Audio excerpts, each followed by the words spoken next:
अस्सलाम वालेकुम, मैं हूं फरीद रईस और आप देख रहे हैं खबर से खबर। अपने आज के इस प्रोग्राम में हम बात करेंगे यमन से वापस आने वाले उन पाकिस्तानियों के हवाले से, और ख़ास तौर पे आज हम खुसूसी तौर पे अपने इस प्रोग्राम में उस एक फैमिली को भी मदऊ किया है जो यमन से यहाँ पाकिस्तान पहुँचे हैं। गवर्नमेंट ऑफ पाकिस्तान की तरफ से पाकिस्तानी जो एम्बेसी वहाँ थी उनकी कोशिशों की वजह से, और ख़ास तौर पर जो लोग यहाँ पे वापस आए पाकिस्तानी, उन्होंने काफ़ी ज़्यादा शुक्रिया अदा किया। एक बड़ी मुश्किल सूरत हाल है यमन को लेकर। जिस तरीके से हम देख रहे हैं कि औसी बागियों की पेशकदमी जारी है, दूसरी तरफ सऊदी अरेबिया और उसके जो इत्तेहादी हैं, इस वक्त कहा यह जा रहा है कि ऐन मुमकिन है कि कुछ ही दिनों में वहाँ पे ज़मीनी अफवाज भी उतर जाएं और फिर जो खत्ते की सूरत हाल है, यमन की जो सूरत हाल है, मजीद और ख़राब हो सकती है। पाकिस्तानियों को लेने के लिए जो एक तैयारा गया था जिसमें कमोबेश 493 जो पाकिस्तानी थे उनको बाहिफाजत यहाँ पर लाया गया। क्या जज्बात थे उनके, वो सब ने देखे। खुशी के आंसू निकल रहे थे, अपने प्यारों के इस्तकबाल के लिए तमाम लोग मौजूद थे। कोशिश हमने ये की है कि एक जानिब अपने इस प्रोग्राम में आज हम एक फैमिली, एक ख़ानदान से आपको मिलवाएंगे, जानने की कोशिश करेंगे कि क्या आंखों देखा हाल उन्होंने देखा। यमन की वो सूरत हाल हम सुन बहुत रहे हैं, लोगों से बात भी हो रही है, लेकिन अल हुदैदा से उदैदा तक पहुँचने तक और सना से लेकर अल हुदैदा तक का जो काफिला था, किन मुश्किलात का सामना हुआ, क्या फीलिंग्स थी, वो सब कुछ क्या था, वो नैरेटिव क्या था, वो क्या चीज़ें थी जो उन्होंने महसूस की, और वतन अजीज़ पर जब ये लोग पहुंचे तो इनके तासुरात, इस बात क्या थे, ये सब कुछ हम जानने की कोशिश करेंगे। मेरे साथ मोहम्मद इमरान और उनकी फैमिली मौजूद होगी, उनसे बात हम करेंगे और साथ ही साथ इस खत्ते की सूरत हाल क्या होगी, और ख़ास तौर पे पाकिस्तान के हवाले से जो बात कही जा रही थी कि पाकिस्तान अपना किरदार किस हद तक अदा करेगा। हमारे डिफेंस मिनिस्टर की on the platform on parliament जो पॉलिसी स्टेटमेंट है वो सामने है, लेकिन खत्ते की सूरत हाल क्या होगी, और यमन में अगर कशीदगी मजीद बढ़ती है तो फिर इसके असरात कहाँ तक आप पहुँचेंगे, इस सब पर बात होगी। मेरे साथ बात करने के लिए मौजूद होंगे अल अरबिया टीवी के जर्नलिस्ट हैं मंसूर अल जाफर साहब, उनसे बात हम करेंगे। साथ ही साथ तज्ज़िये के लिए मेरे साथ मौजूद होंगे तारिक पीरज़ादा साहब, उनसे भी जानने की कोशिश करेंगे कि ये तमाम तर सूरत हाल कहाँ जा रही है, ये चीज़ किस तरह से ओवरटर्न कर सकती है, या कशीदगी अगर बढ़ जाए तो फिर मजमूई तौर पर ऊपर हालात कहाँ जाएंगे, इस सब पर बात होगी। एक ब्रेक हम लेते हैं और ब्रेक के बाद अपनी इस गुफ्तगू को आगे बढ़ाएंगे।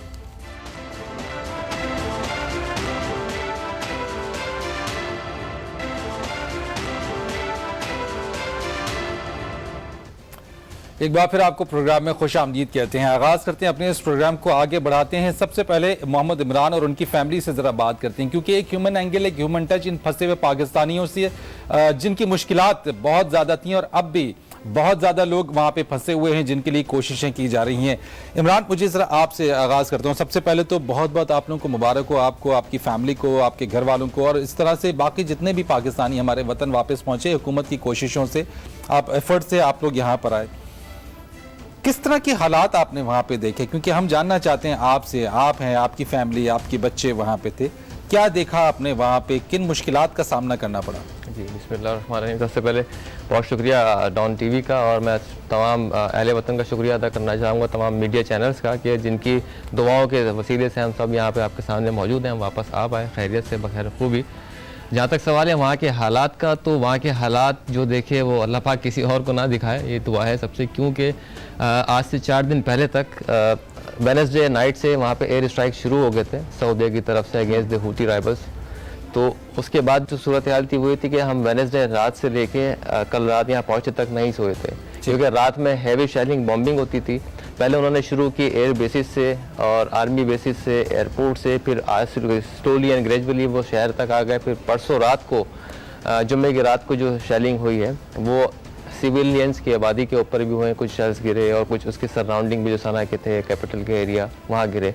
मेरे घर के साथ ही थोड़े से दूर, क्योंकि वहाँ कुछ, अगर मैं आपको डेमोग्राफी बताऊँ उसकी जोग्राफिया, तो ऐसा है सना का कि वो हिली स्टेशन है, ठीक, और पहाड़ों के ऊपर आर्मी के बेसिस कायम है, ठीक, और उसकी लोकल लोगों की आबादी है जो सिविलियंस की, वो उसी के दरमियान ही है, ठीक है। तो ऐसा इम्पॉसिबल है कि जब एयर स्ट्राइक्स हों तो सारे मिसाइल्स वो टारगेट के ऊपर हिट करें, उसमें डेविएट भी हो सकते हैं, एग्जैक्टली, बिल्कुल बिल्कुल। तो हमारे साथ भी सूरत हाल थी कि परसों जब ये शेलिंग शुरू हुई है तो हमारे घर की शेवरिंग हो रही थी, जिसकी वजह से बच्चे बहुत बुरी तरह से डर गए थे। फिर हमने for the security, for the safe side भी, हमारी जो बिल्डिंग की बेसमेंट थी, हम वहाँ चले गए, हमने वहाँ पे वो रात गुजारी।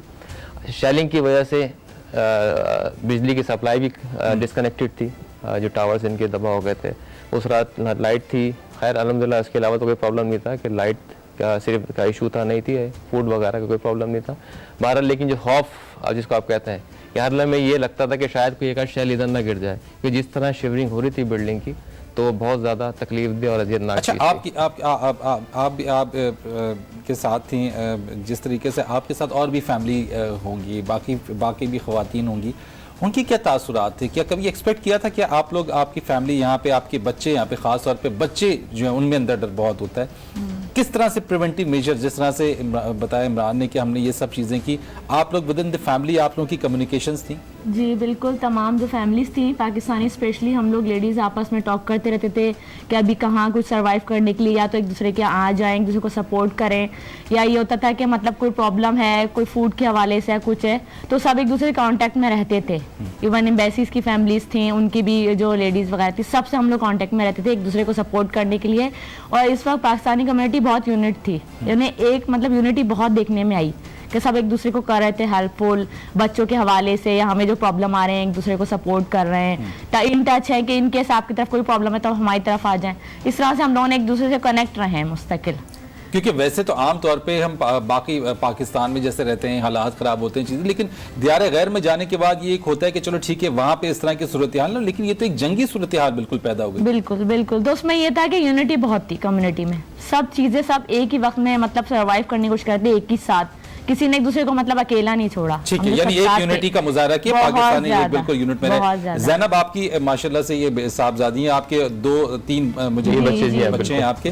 ज़ैनब, आप भी वहाँ पे किस तरह की आपकी फीलिंग थी? आप यू आर आल्सो देयर, क्या फील किया? क्योंकि आप और आपके साथ आपके और दूसरे फ्रेंड्स, आपके बहन भाई, जिस वक्त ये सारी सिचुएशन थी, आपके दिलों में क्या चीज़ आप फील कर रहे थे? I was really scared in my home because every night it was bombing everywhere.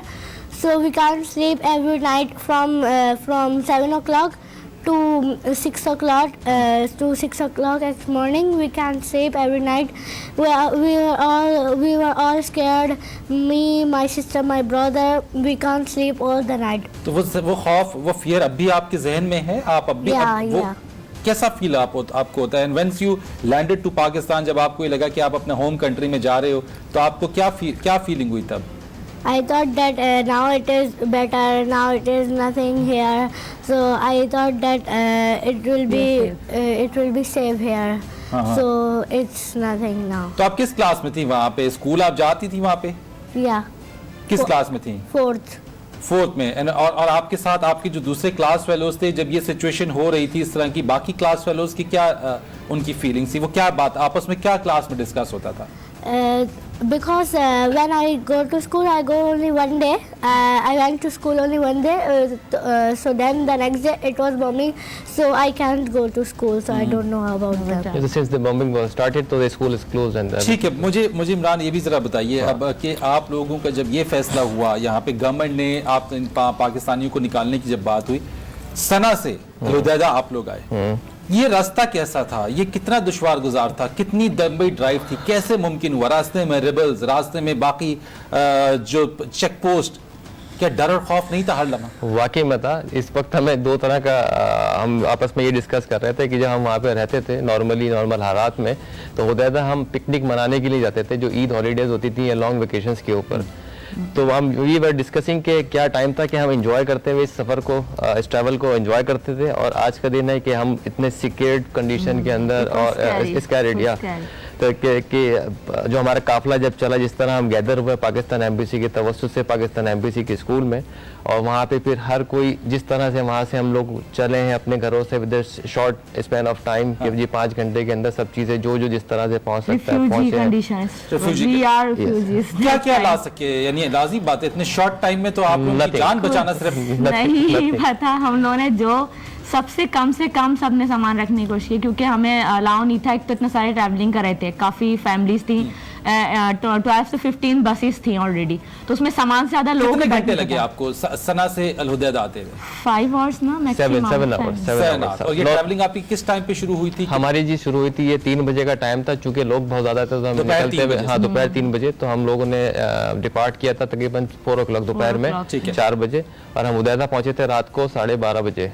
Yes, ये थोड़ा सा हमारा ट्रेवल टाइम इसलिए बढ़ गया था कि रास्ते में एक तो कुछ चेक पोस्ट की वजह से और दूसरा हौसी कबाइल का सामना हुआ बहुत हुआ बिल्कुल, क्योंकि अब तो होती all the way in Yemen. ठीक है, क्या कहा जब आप लोगों की काफिला, जब आपका कारवान उन पे से गुजरा? जी, यहाँ पे मैं ये ऐड ऑन करता चलूं कि जब हमारा काफिला जो मेन उनकी चेक पोस्ट पे रोका गया, जहाँ हमें 2 घंटे का टाइम लगा, हमें ये कम्युनिकेट किया गया पाकिस्तान जो रिलेटिव्स के फोन आए कि तुम लोगों को न्यूज़ चल रही है कि हूती ने रोक लिया है, प्रॉब्लम्स में हो। तो देयर इज अ प्रोसेस क्या है कि जब आप एक शहर से दूसरे शहर ट्रैवल करते हैं तो you must have some permission as a foreigner. तसरी, दैट इज कॉल्ड तसरी, that is the permission basically to allow you travel from one city to another city. ठीक है, तो क्योंकि हम सब इमरजेंसी कंडीशन में निकले थे, हॉलीडे वाले दिन निकले थे, सारे गवर्नमेंट ऑफिसेज बंद थे, तो हमने वो तसरी या परमिशन नहीं बनवाई हुई थी। तो ये सिर्फ टाइम लगा था उस प्रोसेस का जो वेरिफिकेशन चलती है, जिसमें मिनिस्ट्रीज हमारी भी इन्वॉल्व थी। यहाँ से खुद प्राइम मिनिस्टर साहब ऑनलाइन मौजूद थे, सफीर पाकिस्तान के साथ हम लोग सब वहाँ मौजूद थे और बहुत अच्छी कोऑर्डिनेशन रही। थोड़ा सा टाइम ज़रूर लग गया, लेकिन अल्हम्दुलिल्लाह वो सेफ ट्रैवल था, सेफ जर्नी था। Then we were safely reach to Hodeidah. अल्हम्दुलिल्लाह ये एक अच्छी हुआ कि आप लोग तमाम सेफली वहां पर है, और इसी तरीके से कोशिश यही हो रही है कि बाकी लोग भी आ जाएं। मैं जरा अपने दूसरे गेस्ट की तरफ चलता हूँ। मंसूर जाफर साहब, आपने भी ये कम्युनिकेशन सुनी है, जो फैमिली हमारे साथ है किस तरीके से वहां से उस मुश्किल सूरत हाल से निकल कर यहाँ पर आई। मैं थोड़ा सा बैकग्राउंड अगर आपको लेना चाहूँ आपसे, दर हकीकत इस वक्त जो सिचुएशन है यमन की, इसको आप किस तरह से फोर्सी कर रहे हैं? क्या होता नजर आ रहा है आपको? क्या ये इससे भी ज्यादा वर्स होती नजर आ रही है? देखिए जी, ये जो यमन की सूरत हाल है, यमन पिछले कोई तकरीबन 10-15 साल से जो है वो इसी तरीके से तवाइफुल मौलूकी जो है उसका शिकार है। वहाँ पे जो एक कबायली सेटअप है उसकी वजह से वहाँ पे एक बेस फराहम हो गई अलकायदा को, और उसकी जो अलकायदा की एक जो जजीरा नुमा अरब शाख है उसने अपने पंजे वहाँ गाड़ लिए, और उन्होंने वहाँ पे जो एक अमेरिकन शिप था USS कोल, उसको टॉर्पीडो किया, जिसके नतीजे में कुछ मैरीन्स उनकी हलाकत हुई। और इस हलाकत के नतीजे में एक अलर्ट पैदा हुआ कि यहाँ पे अलकायदा जो है वो दूसरे इलाकों में, जहाँ अफ़गानिस्तान से डिसमेंटल होने के बाद वो अपने पंजे गाड़ रही है।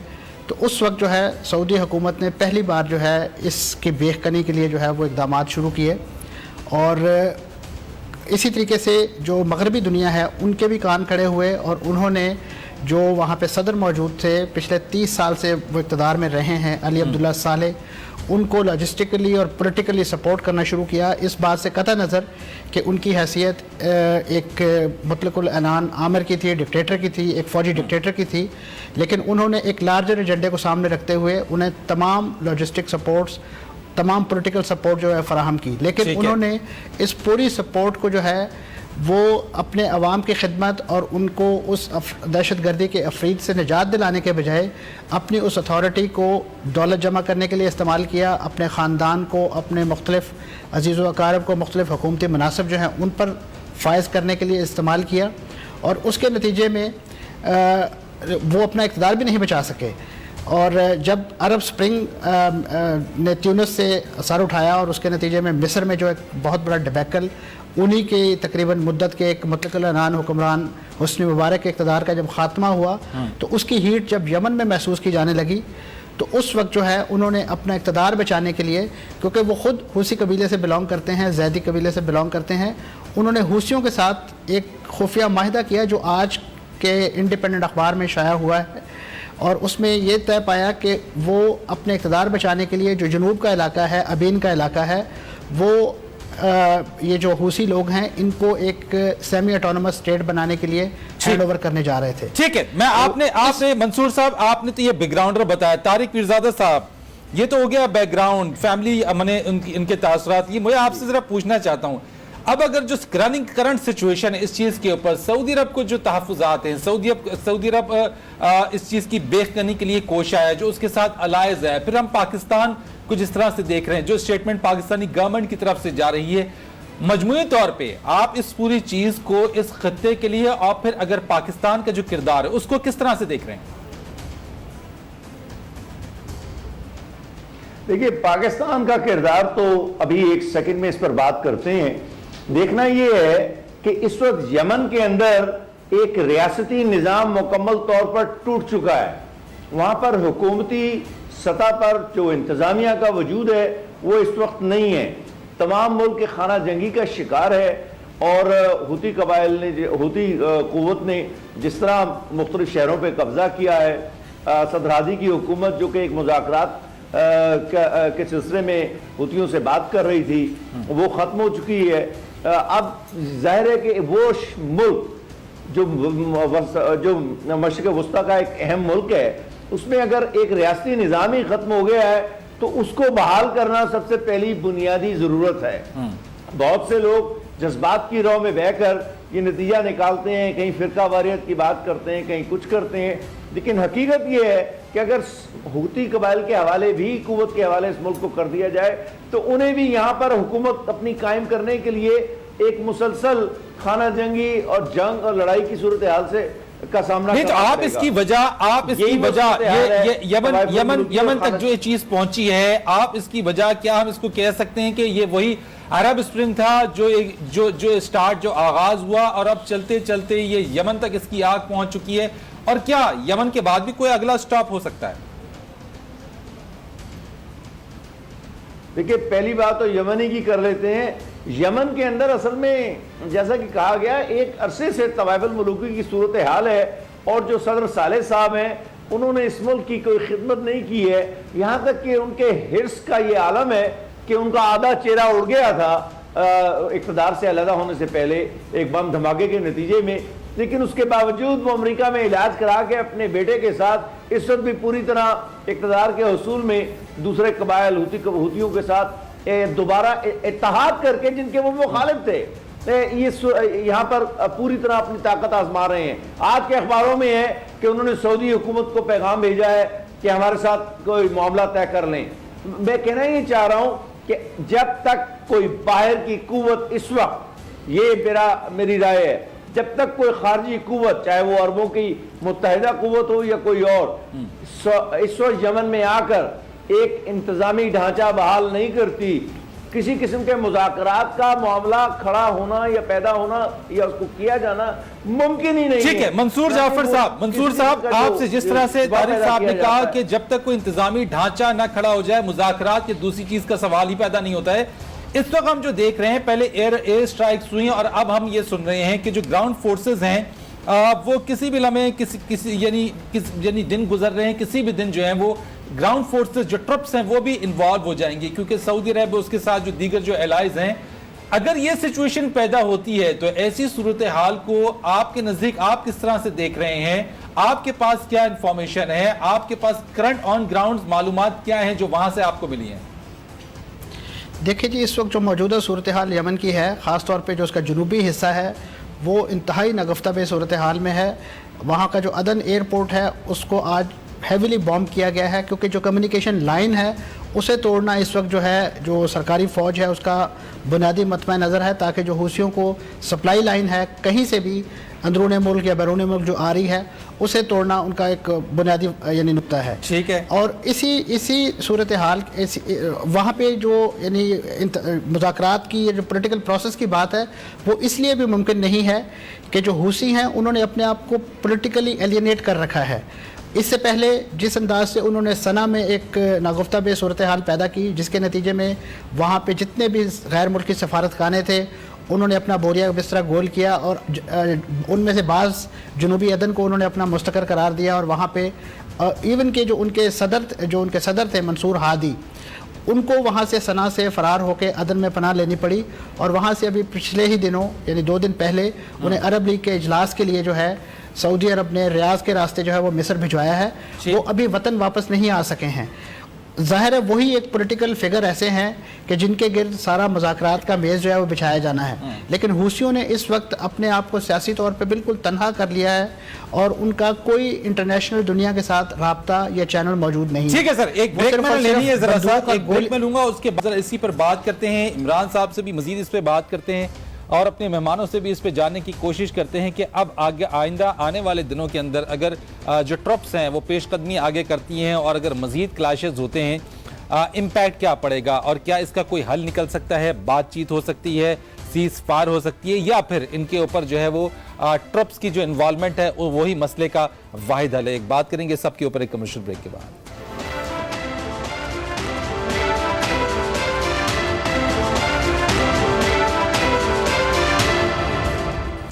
एक बार फिर आपको खुश आमदीद कह रहे हैं। यमन की सूरत हाल पर बात कर रहे हैं। एक जानिब वो ख़ानदान, वो फैमिली जो कि यहाँ पे पाकिस्तान वापस लौटे हैं, तो दूसरी तरफ यमन में जारी कशीदा सूरत हाल इस खत्ते के ऊपर क्या असरात मुरतब कर सकती है, इस सब पर जाने की हम कोशिश कर रहे हैं। मेरे साथ इस वक्त बात करने के लिए मौजूद है बाकर सज्जाद साहब, जो कि डेली डॉन के हैं, करस्पॉन्डेंट हैं। बहुत शुक्रिया आपका बाकर।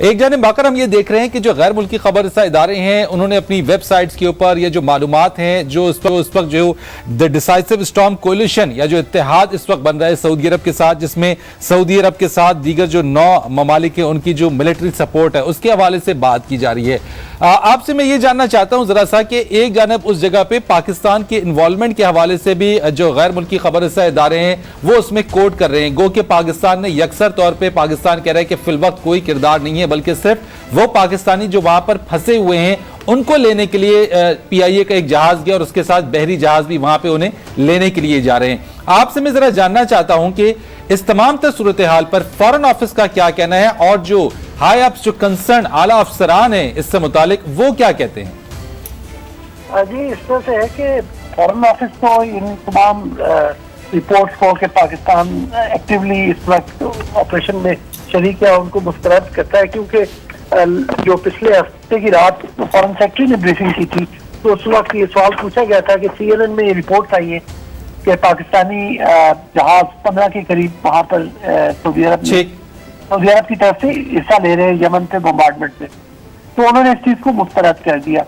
लेकिन जहाँ पे ये पाकिस्तान हुकूमत ने एक बिल्कुल एम्बिगुअस सी पोजीशन रखी हुई है, तो सिर्फ गैर मुल्की ज़राए अबलाग में ही रिपोर्ट्स नहीं आ रही हैं। मैं आपको ज़ाती तौर पे बताता हूँ कि हमारे आला अफसरान अपनी निजी गुफ्तगू फरमाना ये कहते हुए पाए जाते हैं कि पाकिस्तानी अफवाज, पाकिस्तानी फोर्सेस पहले से ही वहाँ पर मौजूद है और इस ऑपरेशन में हिस्सा ले रही है। ठीक, आपको इस चीज का सबूत तो नहीं मिलेगा, लेकिन चूंकि गवर्नमेंट ने इस तरह की पोजीशन ली हुई है और ये गवर्नमेंट के लिए बहुत खतरनाक सिचुएशन है कि जहाँ पर उसके अपने एहलकार ही निजी गुफ्तगू में इस तरह की चीजें कहते हुए पाए जाते हैं।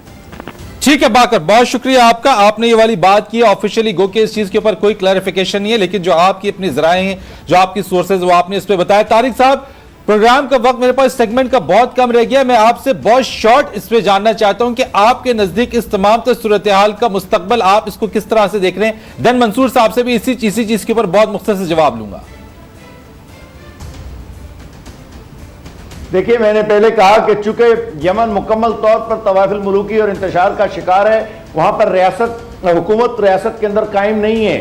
चूंकि ये अमल ऐसा है कि इसके अंदर लाखों लोगों की जानों को खतरा दरपेश हो सकता है अगर ये तवाफिल मुलूकी और खाना जंगी जारी रहती है, लिहाजा इसको खत्म करने के लिए वहां पे हुकूमत बहाल करने की जरूरत है। जब हुकूमत बहाल होगी, और वो हुकूमत सिर्फ खारजी ताउन, खारजी इकदाम से बहाल हो सकती है, इसलिए मैं ये कहूँगा कि इस वक्त सवाए इसके कि अरबों की मुत्तहिदा मुदाखलत हो, उसके अलावा कोई दूसरा रास्ता नहीं है। इसको फिरका वाराना रंग में देखने की जरूरत नहीं है। अगर आप, मैंने कहा ना, अगर आप सऊदी अरब उसको यमन को छोड़ देते हैं तो लाखों आदमी मर जाएंगे। क्या वो सूरत हाल बेहतर होगी या मौजूदा नुकसान को बर्दाश्त करके वहां पे रह के हुकूमत? ठीक है मंसूर साहब, मंसूर जाफर साहब, your take on it sir, आपका टेक, आपकी टेक में जानना चाहता हूं, आपका एनालिसिस इस पर क्या, मुख्तसर एनालिसिस। मैं समझता हूँ जी यहाँ पे जो अस्करी क़ुव्वत का इस्तेमाल है वो तो बदरजा उत्तम मौजूद है, लेकिन जो दूसरा सियासी पहलू है, यकीनन वो एक जो सियासी वहाँ पे प्लेटफॉर्म्स मौजूद नहीं हैं, उसकी यानी सूरत हाल में इस वक्त मुमकिन नहीं है। लेकिन मैं समझता हूँ कि अगर अरब दुनिया अपने इस मुत्तहद अस्करी स्टांस के साथ ऐसे इंटरेस्ट रखने वाले बड़े मुस्लिम ममालिक जिसमें तुर्की, पाकिस्तान शामिल है, अगर उन्हें ऑन बोर्ड करे, ठीक है, उनकी मिलिट्री तावन चाहे वो छुपके या ऐलानिया जैसे भी उनके साथ जारी है, लेकिन जो सियासी डोर ओपन करने के लिए मैं समझता हूँ तुर्की को इन करना ज़रूरी है। कम से कम इस वक्त जो एक ट्रस्ट बिल्ड करना है वो जो रेबल्स हैं उनके साथ मुज़ाकरात के हवाले से वो इंतहाई ज़रूरी है। अदरवाइज़, और इसी तरीके से वो ट्रस्ट एक बिल्ड करने के लिए जो अलामती सूरत है, वो जो मंसूर हादी वहाँ से मतलब इस वक्त गैर मौजूद हैं, उनकी किसी तरीके से इंटरनेशनल जो गारंटीज़ हैं उसके तहत अपने मुल्क में वापसी, यही एक रास्ता है। अस्करी क़ुव्वत के ज़रिए मैं समझता हूँ यमन ऑलरेडी एक तबाह हाल मुल्क है और वहाँ पे एक जो कबायली माशरा है वहाँ ठीक है। असले का इंतशार, ये सारी चीज़ें मौजूद हैं। और जब तक और अगर उसका कोई अस्करी हल निकल सकता है ठीक है। वो सिर्फ और सिर्फ बूट्स ऑन ग्राउंड की सूरत में है, जो अरब दुनिया में से कोई वहाँ अपनी फौज उतारने के लिए ठीक है तैयार जी, नहीं बहुत शुक्रिया मंसूर जाफर साहब, बहुत शुक्रिया आप पिरजादा इमरान साहब, बहुत शुक्रिया आपका, मैं शुक्रिया अदा करूंगा। नए ख्वाहिशात हमारी आपके साथ हैं और बहुत शुक्रिया आपका, आपकी फैमिली का भी कि आप यहाँ पे तशरीफ लेकर आए। Very last words from your side and then I have to close this segment. Thank you. तो बस आपके लास्ट मेरे वर्ड्स, बहुत ज़्यादा मैं शुक्रिया अदा करना चाहूँगा तमाम पाकिस्तान मीडिया का जिन्होंने हमारी आवाज़ कामे बाला तक पहुँचाई। और उसके बाद importantly president of Pakistan, prime minister of Pakistan की जिन्होंने हमारे लिए स्पेशल चार्टर प्लेन अरेंज किया, और इस पूरे हालात में वो पायलट मोहसिन, कैप्टन मोहसिन की टीम की जिन्होंने वहाँ पे जहाज़ लैंड किया, नो फ्लाई जोन में आए, वहाँ पे रिस्क लिया आने का, हम सबको वहाँ से इवैक्यूएट करने का, और साथ साथ पाकिस्तान एम्बेसी इन सना का टोटल स्टाफ, अमला जो वॉलंटियरली शरीक थे, पाकिस्तानी लोग, इन सब का बहुत शुक्रिया अदा करना चाहूँगा कि इनकी वजह से हम आज आपके सामने बैठे हैं, या अपने प्यारों में बैठे हैं, अपने मुल्क में बैठे हैं। ठीक है, बहुत शुक्रिया, thank you so much Imran साहब, बहुत शुक्रिया आपका कि आप यहाँ पे तशरीफ लाए। एक ब्रेक हम लेंगे और ब्रेक के बाद अपने इसी प्रोग्राम में जरा बात करेंगे कुछ कराची स्टॉक एक्सचेंज के हवाले से भी, जो मंदी चल रही है, इनसाइडर्स हैं क्या, हकीकत है क्या, उस सब पर बात होगी एक कमर्शियल ब्रेक के बाद।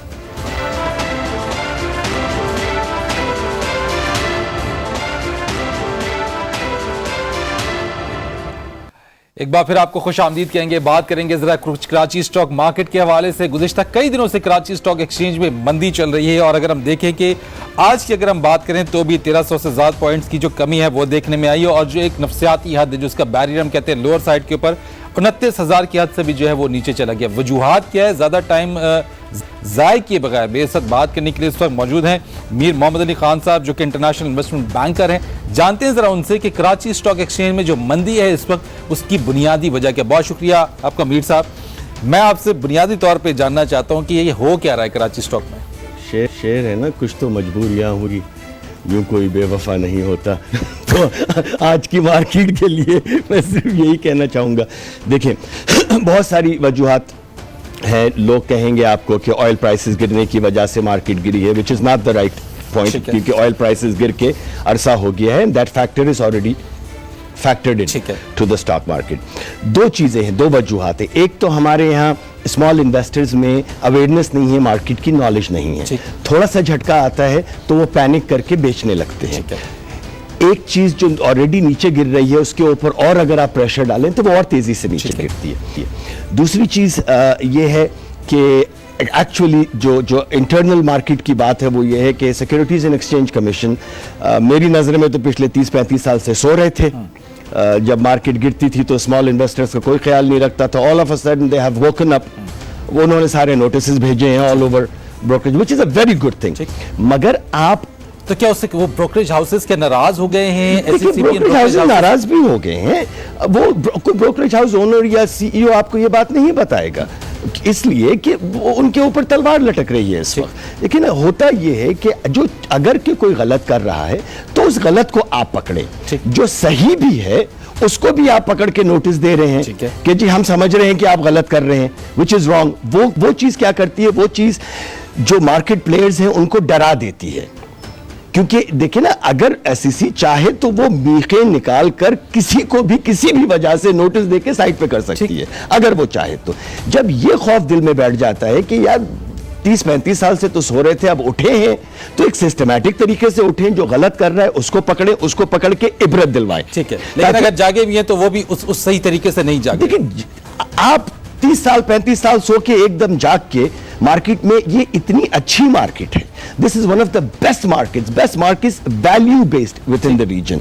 तो यहाँ पे अच्छे लोग हैं, और यहाँ पे Pakistan government owns 30 to 35% of the valuation of Karachi stock. लेकिन एक चीज मुझे समझ में नहीं आती, जिस वक्त मार्केट 34,000 पॉइंट्स प्लस के ऊपर थी, गवर्नमेंट ने बड़ा ओन किया, क्योंकि कराची स्टॉक एक्सचेंज जो है वो एक आपका बड़ा पॉजिटिव इंडिकेटर है, मुल्क मईशत की राह पर गामजन है, पॉजिटिविटी है। लेकिन अब इस वक्त अब ऑन करे, इस वक्त क्यों आपके नजदीक क्यों नहीं? मीठा मीठा हप हप कड़वा कड़वा थू थू।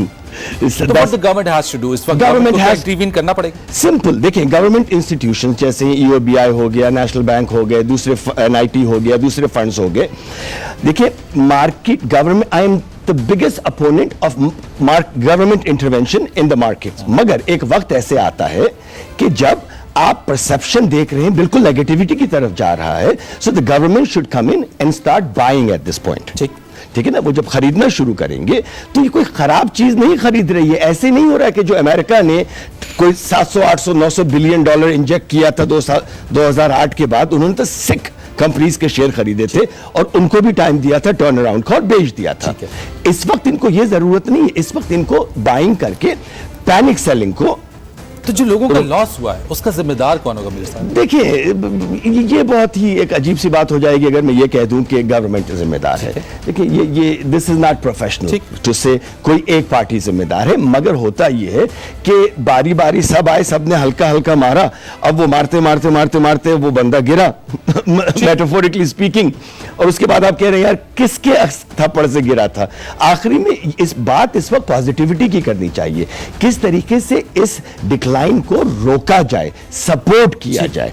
क्या हुआ उस पे हम बाद में बहस कर सकते हैं. बट इस वक्त जो मार्केट की पोजीशन है उसको बेहतर करने के लिए जो है वो इकदाम उठाने जरूरी है. दूसरी चीज ये SECP should sit down with the industry players and come up with a way कि जी अगर आपको फंड सेग्रीगेट करने, which is a very good thing, वो सेग्रीगेट करें. क्लाइंट्स फंड्स, आपस के फंड, फ्रंट रनिंग ना करें, इनसाइडर ट्रेडिंग ना करें, सब कुछ ना करें. मैं 100% SECP के साथ हूं, मगर बैठ के एक तरीके से बात की जाए.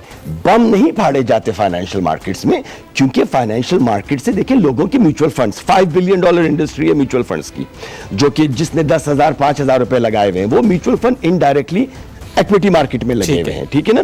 लोगों के पेंशन प्लान्स इक्विटी मार्केट में लगे हुए हैं. हर इंडिविजुअल कंपनी के साथ नथिंग इज रॉन्ग. ना इकोनॉमी में कुछ खराबी है, इंटरेस्ट रेट नीचे हुआ है, रेटिंग इंडस्ट्रीज रेटिंग बेहतरी की तरफ, Moody's has raised the rating. भाई जब डेट की रेटिंग बढ़ती है, which is the biggest confidence for capital markets, कि जब हम कर्जा वापस करने के काबिल हैं तो हम अपनी इकोनॉमी संभालने के काबिल हैं. Sales haven't gone down. ठीक है. 200 मिलियन की पॉपुलेशन है which is gonna keep growing.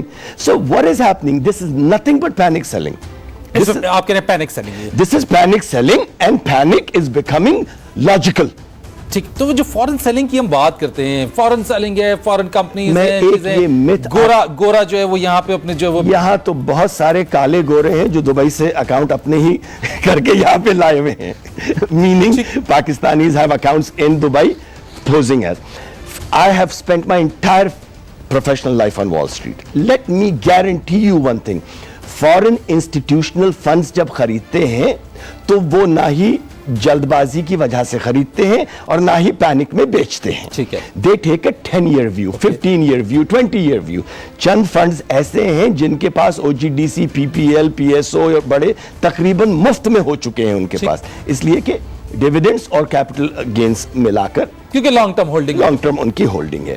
हाँ, बीच में एक छोटा सा हेज फंड मायामी बेस्ड, उसने कुछ स्विस फ्रैंक्स में गलती की थी तो उसकी वजह से रिडेम्पशन इक्विटी फंड्स में भी आई थी उनके फ्रंटियर मार्केट्स में, तो उन्होंने कुछ माल बेचा था पाकिस्तान. तो क्या अब ये सेलिंग हो रही है? यू थिंक अभी तो देखें, अभी तो शुरू ही नहीं हुई है मेरी नजर में फॉरेन सेलिंग. खुदा ना करे अगर उनके प्रॉफिट्स फर्दर इरोड होते रहेंगे तो उस वक्त अगर फॉरेन सेलिंग शुरू हुई तो आप मार्केट को 15 दिन तक लोअर लॉक पे देखेंगे, खुदा ना करे. ठीक है. Very short answer. पॉजिटिविटी नजर आती है आपको इसमें? देखिए, आई एम एब्सोल्युटली बुलिश. ठीक है. 12 महीने from today I think this market will be absolutely 40% off where. ठीक है. I have to thank you so much. बहुत शुक्रिया आपका मीर साहब. प्रोग्राम हमारा यहीं पे खत्म होता है. फरीद रईस को इजाजत दीजिए. अपना फीडबैक जरूर दीजिएगा. अपने कल के प्रोग्राम में फिर मुलाकात करेंगे.